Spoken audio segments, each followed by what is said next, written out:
কেউ যদি মাথায় উঠে বসে আমরা তাকে মাথা থেকে মাটিতে ফেলে দিতে বিন্দু মাত্র দ্বিধা করব না। আপনারা রিয়েলিটি মাইনে নেন। বাধ্য হয়ে এখানে একত্রিত হয়েছি। এই গোপালগঞ্জ বিপ্লবীদের গোপালগঞ্জ, বাঘের বাচ্চা এবং বাঘিনীরা সেই প্রক্লেমেশন মেনে নেবে না।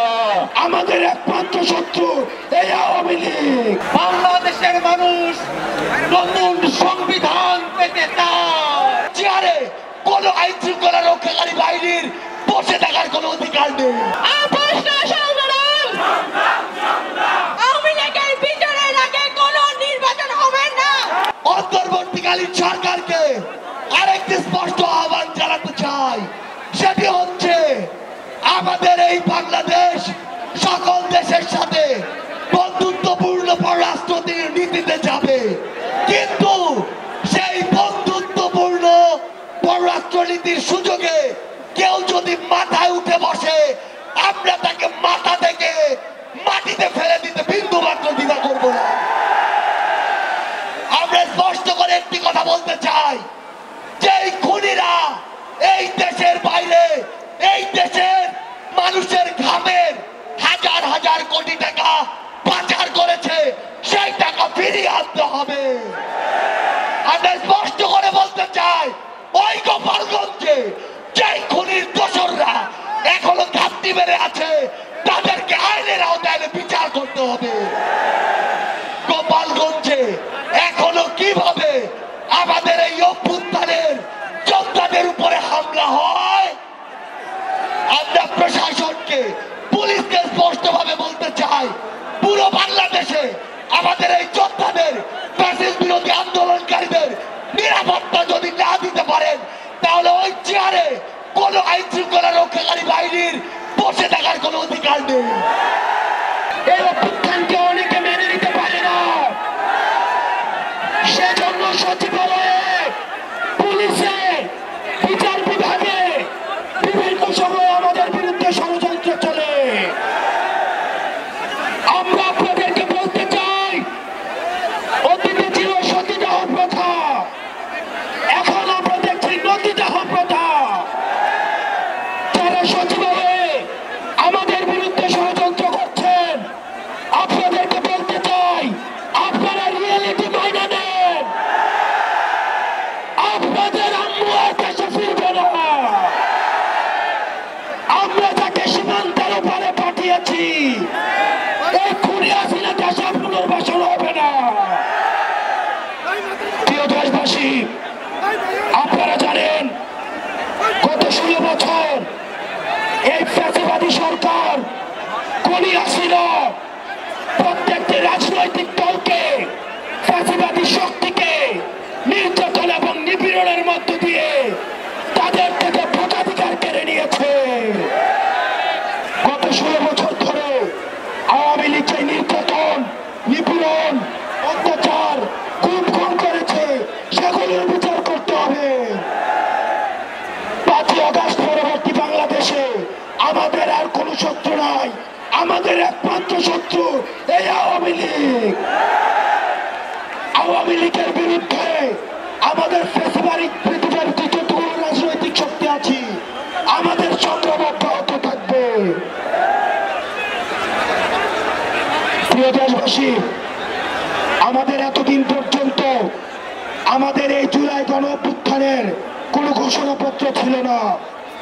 আমরা বলতে চাই 15ই জানুয়ারির মধ্যে আমাদের এই জুলাই গণ অভ্যুত্থানের ঘোষণাপত্র জারি করতে হবে।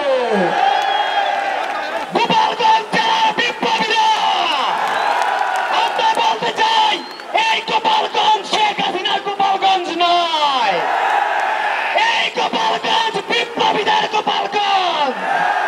24শে জুলাই বিপ্লবের স্পিরিট দিয়ে গোপালগঞ্জ এগিয়ে যাবে।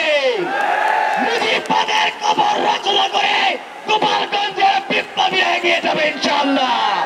বাংলাদেশের মানুষ একদম বাংলাদেশ নয়, বাংলাদেশের মানুষ জুলাইয়ের প্রোক্লামেশন চায়। বাংলাদেশের মানুষ নতুন সংবিধান পেতে চায়।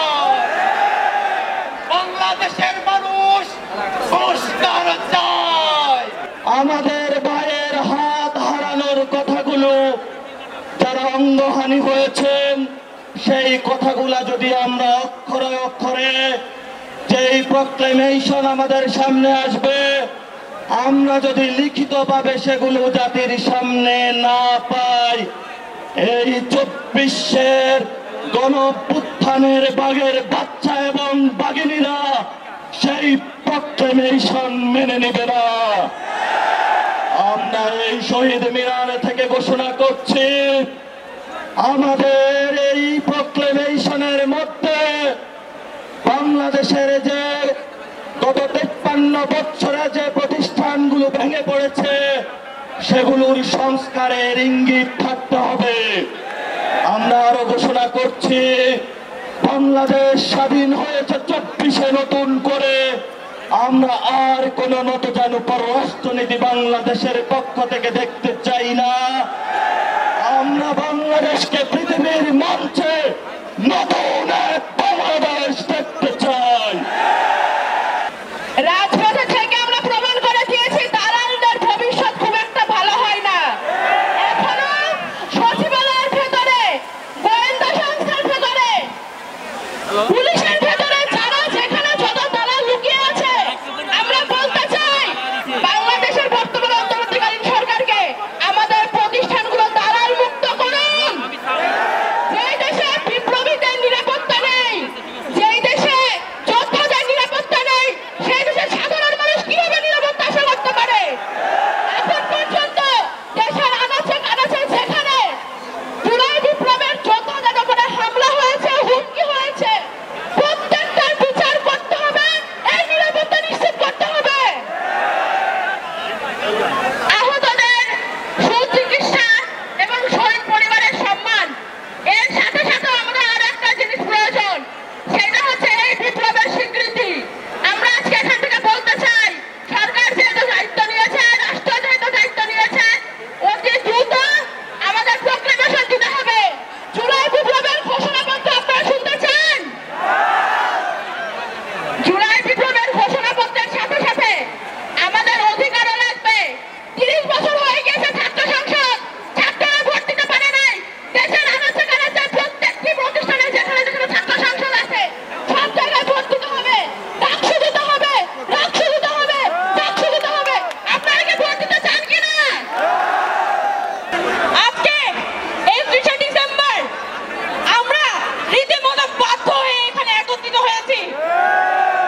গত 5 আগস্টের পরে নতুন বাংলাদেশের রূপ তখনই সফল হইতো যদি আলোচনার টেবিলে এই সবকিছু থেকে সমাধান আসতো। কিন্তু আমরা দেখতে পাচ্ছি যে আলোচনার টেবিলে কোনো সমাধান আসে না।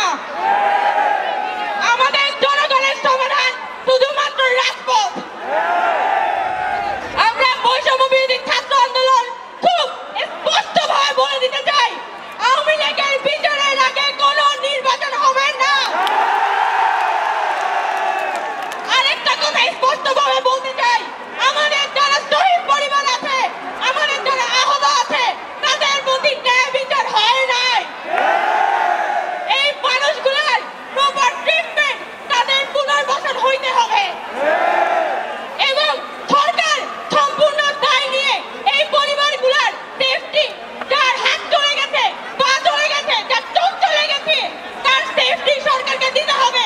তার চাকরি, তার জীবনের নিরাপত্তা সরকারকে দিতে হবে। ভারতের সাথে কোনো সম্পর্ক আমাদের থাকবে না। আমরা রক্ত দিয়েছি। যদি একটি নির্বাচনকে কেন্দ্র করে বারবার একটি নির্বাচনী আলাপ যদি দেন, আমরা হুঁশিয়ার করে বলতে চাই, আমরা আবারও রাজপথে নামবো। আমরা নির্বাচনের জন্য রক্ত দেয়নি, আমরা নির্বাচনের জন্য অঙ্গ দেয়নি। আমরা সংস্কার চাই, আগে দেশের সংস্কার হবে, তারপর হবে নির্বাচন। তার আগে কোনো নির্বাচন